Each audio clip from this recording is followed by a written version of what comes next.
ఆయన చిరునవ్వు ఎంత సమాధానంగా జీవం ఇస్తుందో, ఆయన మాట్లాడితే చిరునవ్వుతోనే మాట్లాడతాడు. కానీ అదొక యుద్ధం. అక్కడ ఎదుటివాడు తుత్తనీలుగా చెరపట్టబడతాడు.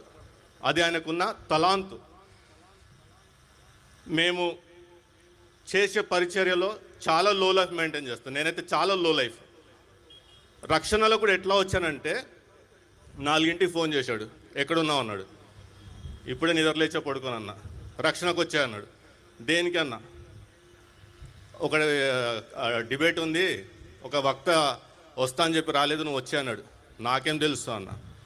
ఎందుకంటే నేను తెలుగు సరిగా మాట్లాడలేను, ఇంగ్లీషు అంతంతగా మాట్లాడతాను. నేనంతా ముస్లింల మధ్య పెరిగినాను. నాకు హైదరాబాద్ హిందీ తప్పితే తెలుగు అనర్గళంగా స్పష్టంగా మాట్లాడటం రాదు నాకు. నువ్వు వచ్చే నేనున్నా కదా అన్నాడు. ఆయన మీద ఒక గుడ్డి నమ్మకం. వెళ్ళిపోతా పిలిస్తే. ఎందుకంటే మా సహవాసంలో ఆయనను అన్నగా అని చెప్పాలా, లేకపోతే నా మెంటర్గా చెప్పాలా, లేకపోతే తండ్రి తర్వాత, నా ఆత్మీయ తండ్రి తర్వాత ఆయన అని చెప్పాలా, ఏ విధంగా మా